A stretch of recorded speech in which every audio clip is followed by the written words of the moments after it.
What's up, bro? It's your boy, Mike Muse, on the Conversation, the Mike Muse Show. I am so excited to be in conversation with my next two guests. There is a lot that is happening in the world right now, and I thought what these two gentlemen are working on was the perfect timing to moderate this incredible discourse. In particular, as we're seeing so much happening within geopolitics, we're seeing so much happening within the global economy, and then at the same time, we're seeing so much happening here domestically. Across the category, across the boards, we're seeing job cuts, we're seeing job layoffs.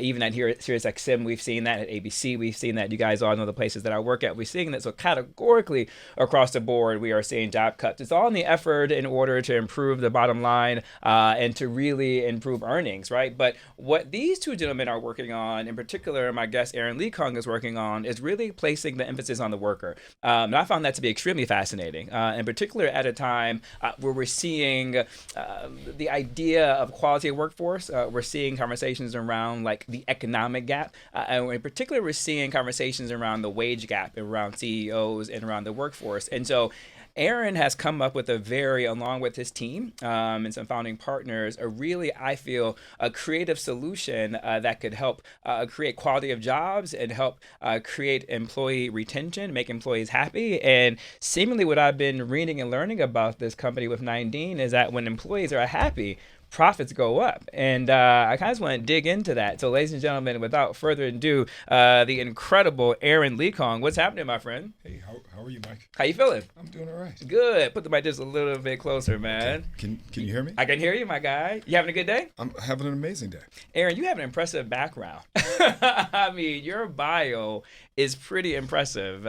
Even as someone who knows you, I'm always impressed by my friends once I do more research and do a little bit of a deep dive. Aren is the founder of 9, previously the vice chairman of global credit and head of direct lending at Carlyle, as well as chief executive officer at Carlyle Secured Lending. Is also particularly executive chair of Organics Recycling, a leading consumer good companies, where he orchestrated comprehensive turnaround and culture transformations. I want to lean into that, so I'm gonna pause it right there. We're gonna come back to that. Okay. Right? Did I get that right? Sure. My wife just calls me Aren, and my kids call me Dad. and you never said any of those. You just call me my guy. I just call you my guy, Yeah. and your girl dad. I am indeed. They keep me around, and I love that's quite frankly that's what most of this is all about. Yeah. How old are they? I have a 12-year-old and a 6-year-old. So future for work for you is pretty on top of mine. Yeah. So this is you know this about me. This isn't really about me. I think you're going to introduce Roy momentarily. I know. So like as you and I have over 20 years, the best ideas, and none of us do enough of this. The best ideas don't come from just some person sitting in a room by themselves. They come from, if you were sitting in your room by yourself, is the next step is to get all the folks around you that you know that can actually add that special sauce to the idea. Yeah. And I had done organics and was thinking about, actually along with my wife, was thinking about the next step and how do you create something lasting, but also to your point, and I think you and I talked about this, what's the thing that you're going to do in the world that can both make money, can make your kids proud, and can make your community better? Yeah. And then when I met the gentleman who you're going to introduce momentarily, just randomly, he was thinking about the same things and doing it probably a lot further along than I was. Mm-hmm. So the older we get, Mike, and you and I talk a lot about this, music sometimes, focuses on how much money you make. Instagram focuses on all this, on this fairy tale. The older you get, it's really about the tangible and I want to do well, but quite frankly, if I'm doing well, no one else in the neighborhood's doing well. Yeah. It's harder to keep my head up, and quite frankly, I want to do stuff that my kids are going to be proud of. Yeah. When you have kids, do you think about legacy differently than what you did prior to having kids? I'm not sure if I thought about legacy prior to having kids. Yeah, like the world became a little bit more real, and they expect more from you. Like I remember, I years ago I was taking a company public, and I was choosing a board, and this also recently happened to me by someone else, and I was choosing a board, and the board had all these amazing people who I knew, and my oldest daughter Asia came by, and she said, "Hey, Daddy, you always tell me that women are smarter than men. I was like, yeah, you're definitely smarter than me. Women categorically are. And she said, well, it looked like a Spike Lee movie. Like, why aren't there any women up on the wall? She was like, why aren't there any ladies here? And I said, hold me to account. Yeah. So the question for me, I didn't think about any of this stuff, but I do spend a lot more time thinking about, look, they're watching. Yeah. And in the end, we're going to be stories, and I want my story to be pretty good one with my kids. Yeah, we talk a lot around here, the Mike Muse Show, around Constitution. And we believe once we understand a person's Constitution, what is their North Star, we have a better understanding of the conversation and what they're aiming to achieve when they come here and talk about that. And when you invoked your daughters, it just made me think about the next generation. And Roy, as I come to you, I'm going to introduce you, but you wrote, and I want you to lean into this, you wrote in one of your op-eds, you said, quote, every generation faces a moment when it must choose between accepting the world as it is or building the world as it should be. And that's what I was thinking about Aren's 2 daughters and his kids. Ladies and gentlemen, I had the incredible Roy Swan, who leads the Ford Foundation, a mission investment program overseeing the deployment of endowment capital across market rate impact investments, program-related investments ranging from market rate to concessionary and grant capital supporting inclusive economies globally, which is why I leaned in, Roy, to geopolitics and then around the geoeconomic system that we exist in. We have a lot of conversations around here about why we can't be nation first because our economies are so globally connected. And the fact that you maintain operations in the United States, but also in Africa, China, India, Indonesia, Southeast Asia, Latin America, and the Middle East, I thought that was important for me to bring in that geopolitical space into it. But without that, though, how are you feeling today, my friend?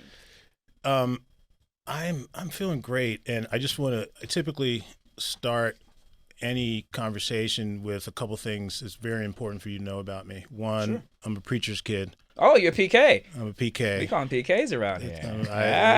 You never know what language is being spoken, so I thought I would be expansive. Speak multiple English languages. And number one. Number two, I'm the luckiest guy in the world, without a doubt. And we can talk about that later, but I just got to start with that. The next thing I'm going to say is this.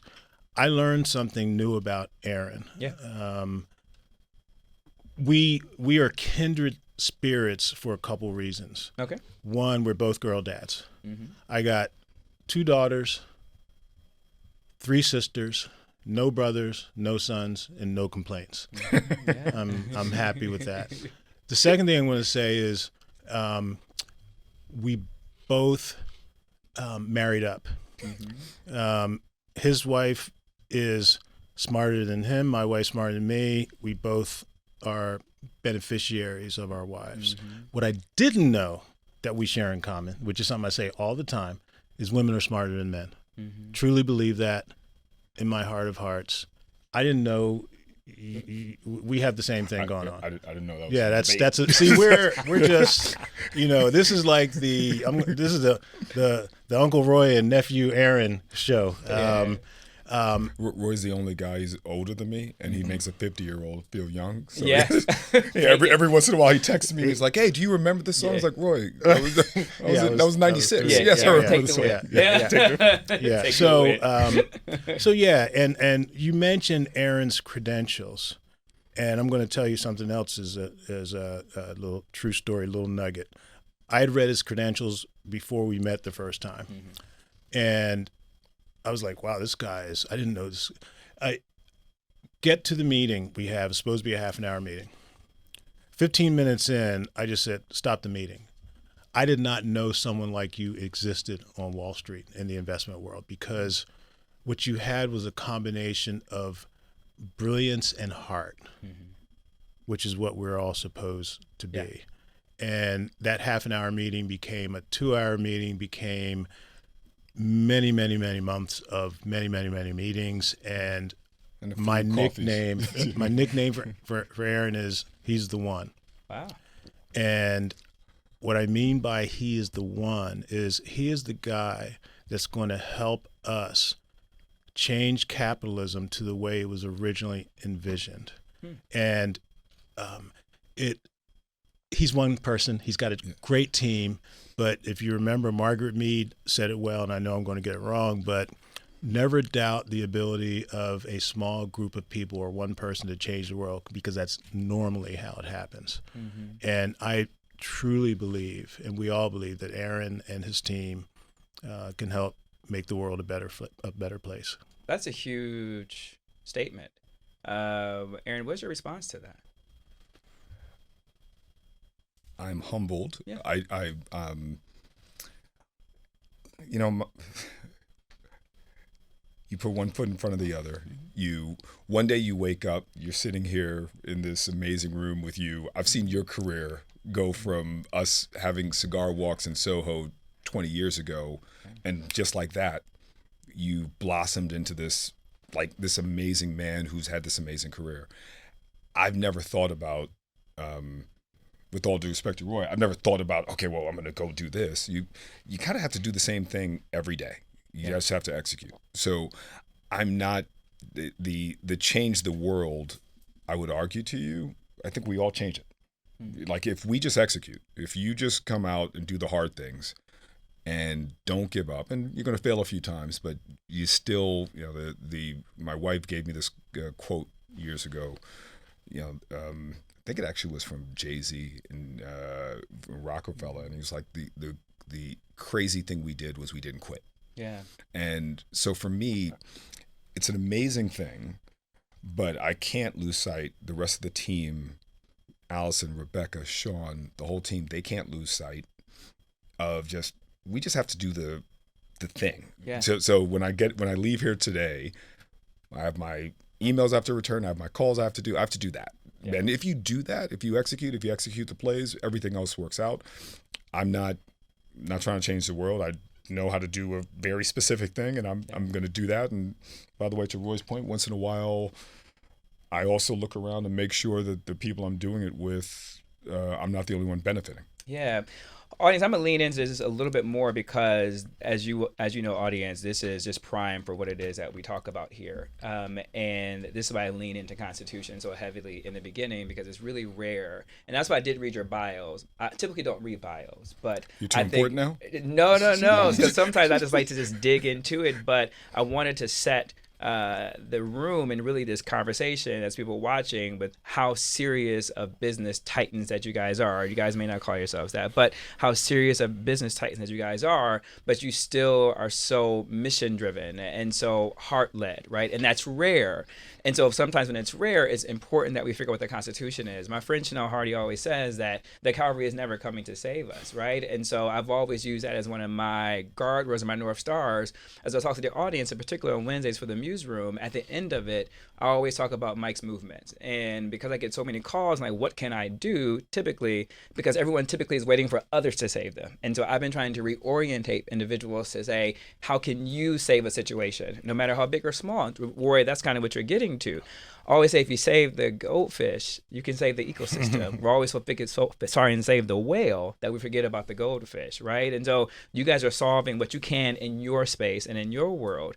But Roy, I want to lean into that a little bit because you mentioned that you were a PK, and I'm just wondering, as you were saying that, for some reason, like President Bush's one of his slogans or phrases was compassion conservatism, that he kind of phrased, right? About having a heart, right? Even if conservatism is. When I think about you being a preacher's kid, I'm thinking about agape love, right? I'm thinking about all the teachings of the red letters of Jesus that we always talk about in church every Sunday, which you're very familiar with. Is that your constitution as you sit in these boardrooms, right? And as you make decisions from an economic perspective and from a global perspective, is that something you draw upon in terms of that compassion and that agape love? Yeah. So as you may remember from Sunday school and sometimes Wednesday evening Bible study, what I remember most from those lessons was to whom much is given, much is expected. That really stuck with me. It was a very simple concept because every one of us, except that last lonely person at the end of the world, has much compared to someone else. And it's a relative term, and I just felt like, you know what, I need to be doing something to help others. The other important thing about me, which I sometimes mention, I'm a failed pre-med. I wanted to be a doctor. And the reason why I wanted to be a doctor is because I wanted a job where I was paid to help people. It was very tangible. I was 14 years old. That's what I want to do. I want to be a healer. And the nice thing about being at the Ford Foundation is the only reason the Ford Foundation exists is to help people, to advance the human welfare. The other thing that is really important to what I do in the world is I try to help people see different ways of looking at things. We operate in a world more than ever that's filled with misinformation, disinformation. And on the topic of today, capitalism is one of those areas. Let me explain what I mean by that. I have walked in rooms of hundreds of people, and I'd ask the simple question, how many of you all know who Adam Smith is? Adam Smith is I'm in rooms with investors, economists, so forth. Everyone knows Adam Smith. Adam Smith is seen as the creator of capitalism, right? Do you remember? The father of modern age. Thank you. Then I'd say, how many of you knew that Adam Smith didn't write just one book, The Wealth of Nations, which is where the term the invisible hand people quote often, which is meant to be like the markets operate on their own, no morality, and half the room's hands will go down. Most people thought he only wrote that one book. Then I'll say, well, how many of you know that he wrote another book called The Theory of Moral Sentiments? The Theory of Moral Sentiments. A few, 20% of the room keep their hands up. Then I'll say, how many of you have read both books? Now, I've said this to about at least 1,000 people, 3 hands. Wow. And that's where it all begins. There's this joke, if you want to hide something from somebody, put in a book. Bible or in the book. In a book. Yeah. Bible, yeah. Well, hey. But the reason why that's important is because capitalism, the way we live our lives, instead of capitalism being a tool to advance the welfare of people, it has become a tool to dismantle everything that's good about society. And that is because Adam Smith envisioned a capitalism that could only thrive if it was based on morals, ethics, charity, progressive taxation, all the things that we are told capitalism is not. Yeah. Adam Smith basically says this, all right, so I'm going to go down this rabbit hole, so let me cut myself off. No, that's right. Yeah. So I'll stop with that. When do you think that changed? Based on the research I've done, it changed somewhere in the 40s or 50s when some academics from the University of Chicago created an abridged version of The Wealth of Nations. Did not mention the theory of moral sentiments, and created an excised version that was obviously opportunistic, that put economic systems in the hands of capitalists from an extractive perspective, as opposed to society that could use capitalism as a tool for everyone. And there's lots of documentation on this, but it's been very effective. And then you had the whole Chicago School Milton Friedman stuff, where people didn't read all his stuff either.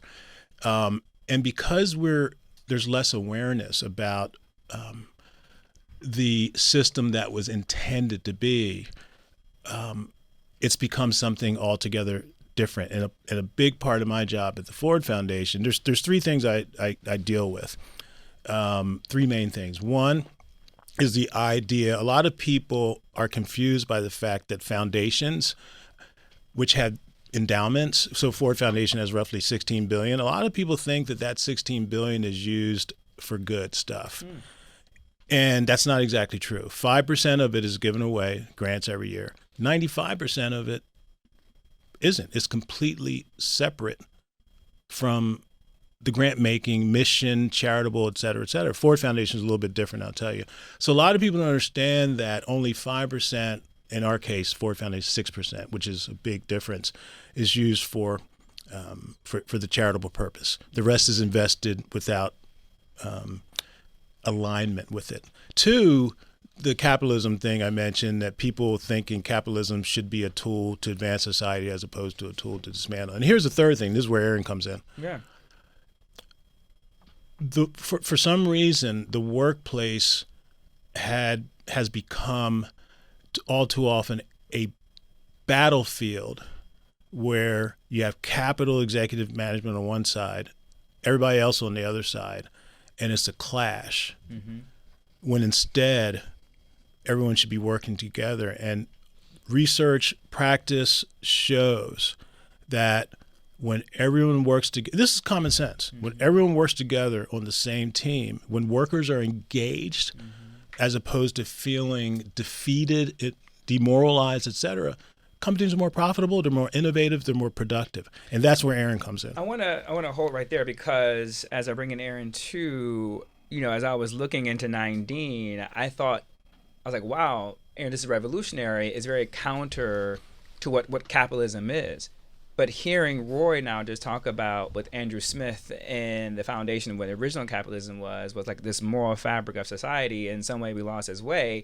It still is revolutionary what you're doing, but you're just taking capitalism back to what the core of it was, which is about the people, right? And seemingly, because just 9D is a holding company that partners with great businesses to drive long-term value for all stakeholders. And then I was doing some research, and it says we partner to ensure continued success while preserving each operating company's unique culture and legacy. Talk to me a little bit about what 9D is and how it's moderating where we are right now in society with capitalism. And are you going back to its core, or are you advancing it? Yeah, so I don't think any of this is that. I think that the best answers are simple. Yeah. All of the best companies we know in the world, all of them, one of the common themes that you hear whenever you go listen to what they say makes them special, they say it's our people, our values and our people. If right now I said, what's your favorite restaurant? You may think about the food, but you're going to think about the people that work in that restaurant and how they make you feel. If I ask you what supermarket you go to, every one of your listeners right now can think about the supermarket that they hate going to because the people aren't great. And they can think about the ones that they're like, oh, that's the lovely place. And the commonality is, are you investing in the people? Are you paying them a fair wage? Are you giving them health care? Are you giving them the opportunity to move up? This isn't revolutionary. This is just, quite frankly, if you were going to own a business for the long term, how business should be run.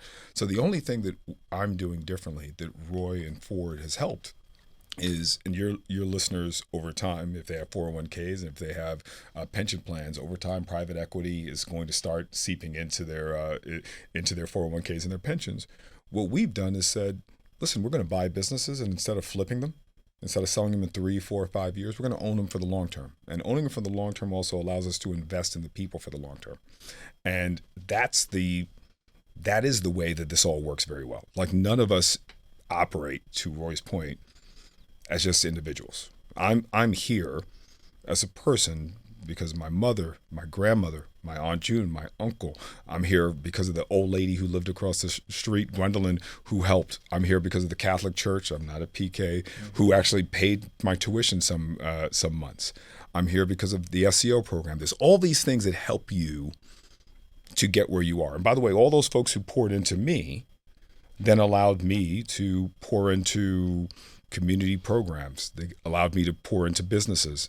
It's a magnifying impact. So I know that if Roy and my other investors are going to invest in me, and I now have the ability to hold businesses for the long term and invest for the long term in those businesses, I can not only ensure that he's going to get a better than market return in a more consistent way, I can also ensure that those communities that those businesses operate in, the people are going to be better off. I can ensure that if those people are better off and they like working there, the customers are going to be better off. And that's the way. I'll say, don't know who your sponsors are, so I won't say this company, but I remember when I first got out of college. You can say company's name, it's fine. I remember UPS went public, probably around 2001, 2002.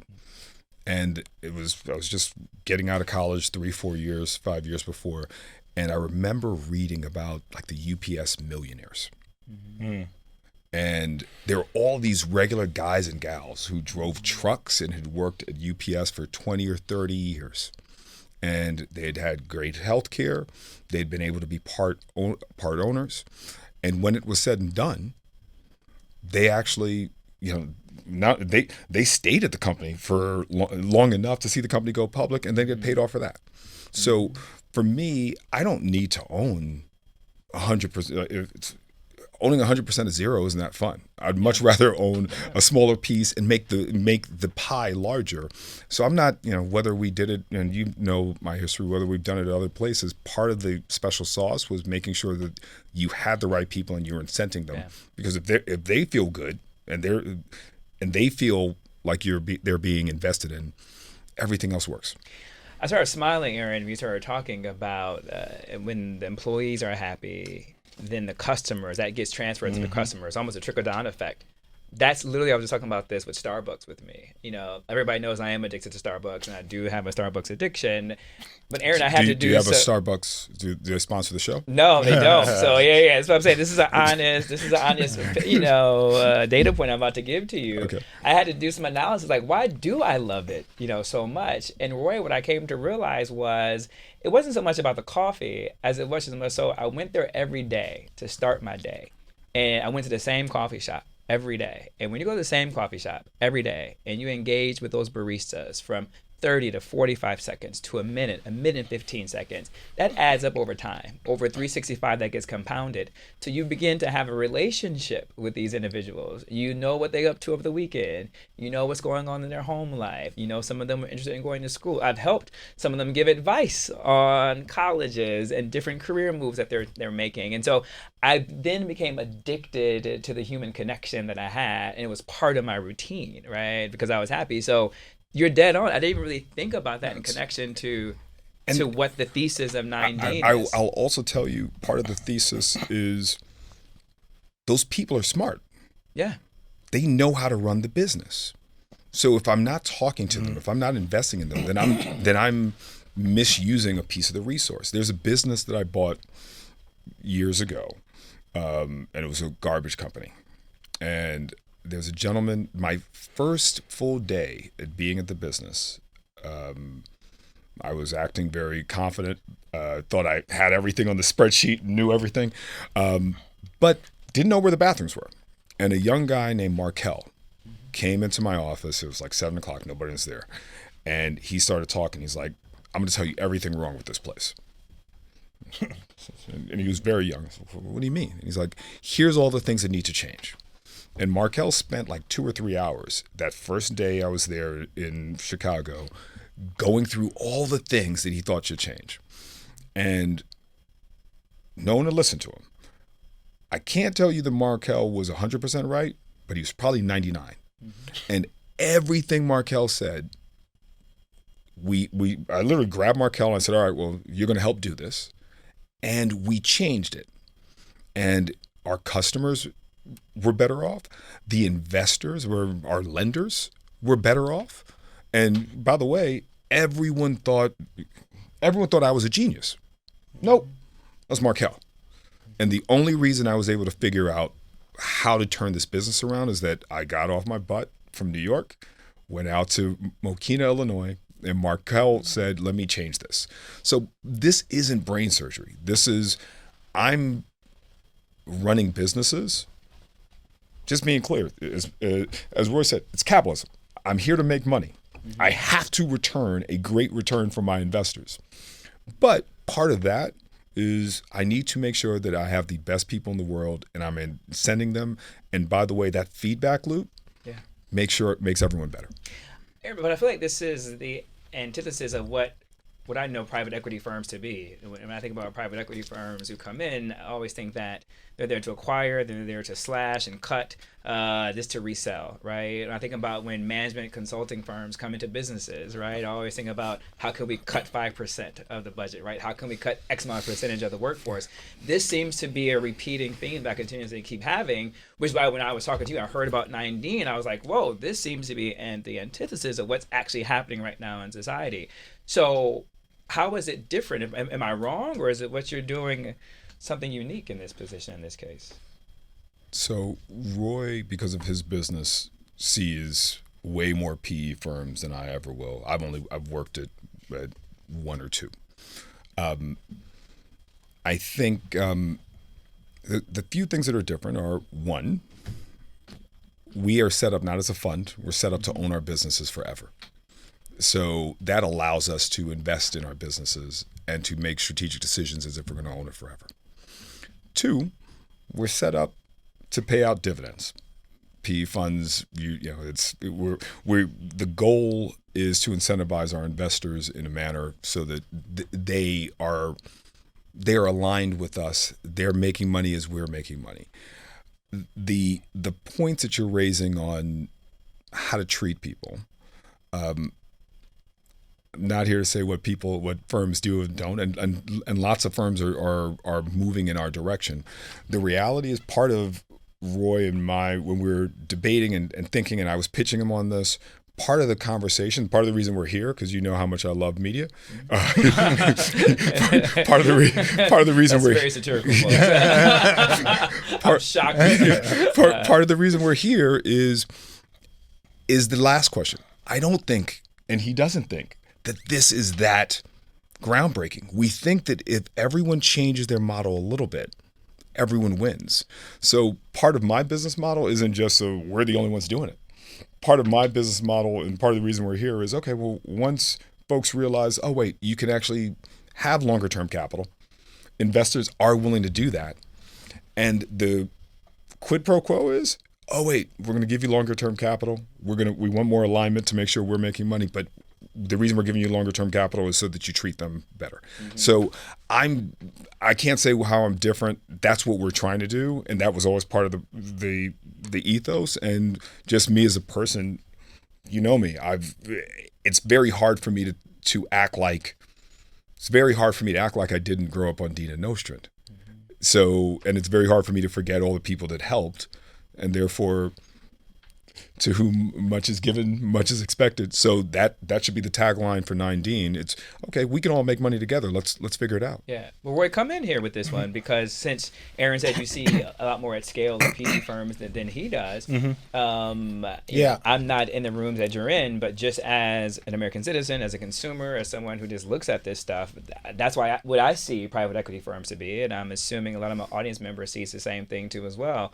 Talk to me about what I'm thinking it is and what you're seeing in the rooms and where it's at, and if 9Dean could be a model for other firms to show, like just doing something marginally different, mm-hmm. The impact it can have. Yeah, so I'm going to start with the very big picture, put some numbers on it. Yeah.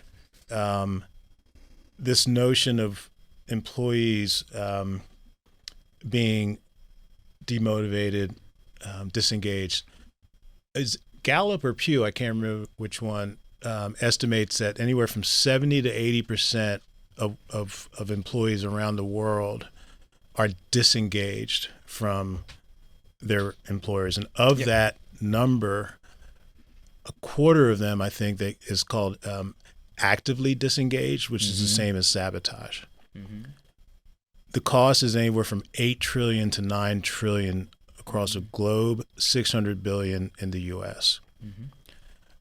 And the idea of improving corporate culture, the fact that it can untap that $600 billion, turn disengaged workers, employees to engage, that's massive profitability. I've done some numbers, and if you apply a PE multiple, which is the way the stock market, it's like 12, 13, 14 trillion dollars in market cap. Wow.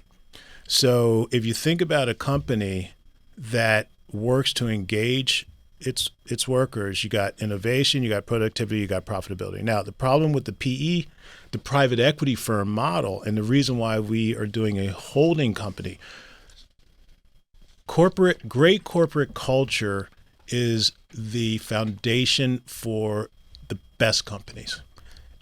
Great corporate culture takes time and investment. Time and investment are the enemies of private equity, because private equity investors are trying to buy, increase income, but through slashing, which destroys morale, and sell as quick as you can. That is not the recipe for great. You can make money. Yeah. But that's also been a part of the destruction of capitalism. Mm-hmm. So we decided that our model is the Berkshire Hathaway of quality jobs. That's what we call it. Berkshire Hathaway, Warren Buffett, Charlie Munger, they built a company based on finding companies that were already great. We're going to do that and find companies that we believe we can fix. And just hold them and make them better and better. And the common denominator across is going to be great culture, because if you have great corporate culture, you will have a great society. As Aren said, it's not rocket science. It's all up here. There's a cognitive dissonance that people can say do well and do good, but people don't really believe it. And they don't behave as though they can. You actually can. In fact, that's the only way you can maximize everything that's positive about society, is by having a mindset where you align. Indra Nooyi of Pepsi called it purpose and performance. They go together. When you feel like you have a purpose, when workers feel like they're a part of the whole company team, it's not a management on one side and workers on the other, it's everyone's pulling together. That 3-hour truck route becomes a 20-minute truck route, because now I'm going from an hourly person who hates management and I'm just like punching the clock. Wait, I'm a part of this. I might own a piece of this. We gotta do well. If you're a receptionist, when someone walks in that door, that's a valuable customer or potential customer. How are you going to act when you punch in the clock as opposed to I own this company? Yeah. It's not. It's mindset and a belief that you actually can do well and do good. That seems almost like counterintuitive in this current society that we live in right now, right? It's almost like doing good is a cost. Yeah, empathy is seen as weakness. Yeah. And that needs to change. We'll all do, this team here, we'll do what we can to change it. But it's all about helping people imagine a better world that can begin by taking care of the goldfish, as you said. Aren, I'm just looking at a quote from one of your founding partners, Andrew Kassoy. Am I saying his name? Kassoy, where he says, quote, transforming the global economy to benefit all people, communities, and the planet. He saw capitalism as a force for social good. Yeah. So Andrew was one of our co-founders, and I think we actually announced 19 on June 3rd or 4th. We had to. June 6th was when we had to. And then, like the next week, the next Thursday, we all got together for drinks. Andrew had cancer, and Andrew handed. Andrew he'd bought batons, like, you know, when you're doing races, and he handed us all batons, and he's like, I'm really happy that I've seen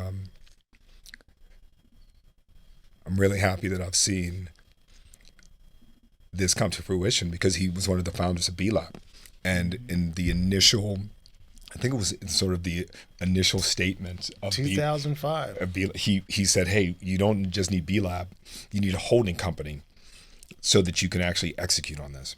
And he said, I've lived to see this. And that Thursday, I think Andrew passed away 2 Sundays after that. So he, I don't know what else to say. So he was a very good dude. He's a special I guy. think the emotion that you're feeling, and I think Roy and I think we're all feeling in this room, is, at least for me, is I'm always amazed in conversations where I actually have breakthroughs, right? Where I actually have like an aha moment, or actually think differently than what I thought that my subject matter was going to be coming in. And I think that's the beauty of conversations, where I didn't know capitalism at its core was about morality and about people and about give back. I didn't know that this is something that could be attained, right? I didn't know capitalists and titans, as I have so many friends here in New York City and associates who are on Wall Street and work in finance. And I've never had a conversation about compassion and about empathy with these titans of industries to which you guys are. And so for me, I'm just really, but Mike, I think I'm just taken back by it. It's a wonderful conversation. I think over the last, as you and I grew up, the cool thing, whether it's the music we listen to, whether it's Instagram, whether it's society has started to make us believe that we're the only ones running the race versus, like Andrew had, no, we're in a relay. We all need each other. Someone else has to run that leg too. So, we all know the same people. Yeah. The reality is, I can get whatever title at whatever fancy private equity firm. I've had a few of them. When you walk out of the door, my last name was still LeeKong. Yeah. The title didn't come with me. The firm didn't come with me. The only thing that came with me was my name, my reputation. Yeah. So the reality is, we've started to value all these externalities that have nothing to do with who we are. I remember thinking that I was a little bit taller, a little bit funnier, a little bit smarter working at certain firms. And then after you left, you were like, oh, wait, people call me back a little bit less because I'm not at that firm anymore. The question is, what is Mike Muse doing? Yeah. What is Roy Swan doing? What is Aren LeeKong? The value of that last name and what you're putting out in the world. That's if you want to know what true capitalism is, it is the ability to create value.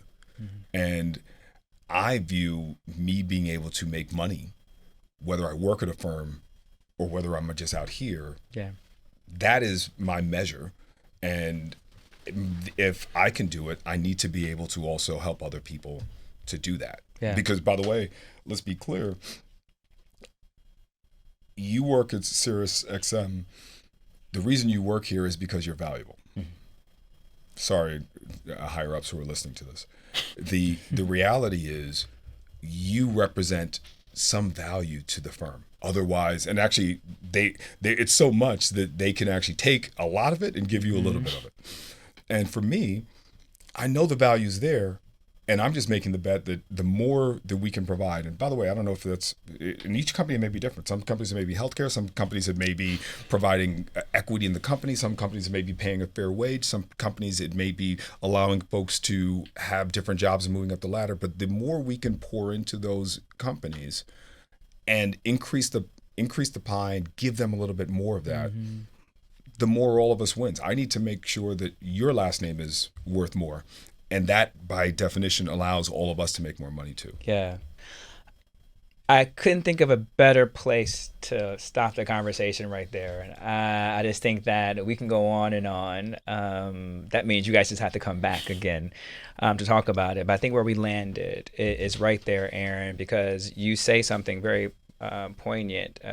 You said, quote, Nine Dean aims to be a permanent partner, one that measures success not in quarters, but in generations. And I think that speaks to the idea, what you just mentioned earlier on our conversation about focusing on quality of jobs and making sure that the workforce is happy, that they feel a part of it, they feel connected, they feel like they are making livable wages, even above livable wages, to create great output. Because the last data point I want to leave you with, audience, to really buttonhole this up about why I'm so amazed by Nine Dean and why I think they are part of the solution, not the solution, but part of our solution in our society, is I saw this really interesting and almost troubling stat where it said government spending on SNAP and Medicaid reached $711 billion in 2022 fiscal. 7% of the 12 million wage-earning adults enrolled in Medicaid and 9 million wage-earning adults in household receive food assistance from SNAP, and they actually work full-time jobs. In the backdrop of what we're seeing right now with the big budget bill, we're seeing cuts to Medicaid and SNAP. These aren't people who are unemployed and sitting on the couches. These are people who are working full-time jobs, which is why we need more Nine Deans out there in America who are focusing on quality jobs. and putting the compassion on it. And as Roy said, you can still do good companies and make money. Both statements can be true. Roy, thank you so much for being here and for what you do. Aren, thank you so much for what you do. I'm wishing you guys so much success and luck. And I know everybody's going to hit me up saying how they can get a job with 9Dean. So good luck with you on that one. And it's just, is it 9dean.com? Or what's the address? Well, website. It's 9dean.com. Yeah. Yeah. Hit them up. Get a quality job, folks. Don't at me. I ain't got nothing for you but a Starbucks. Until next time, folks. Peace.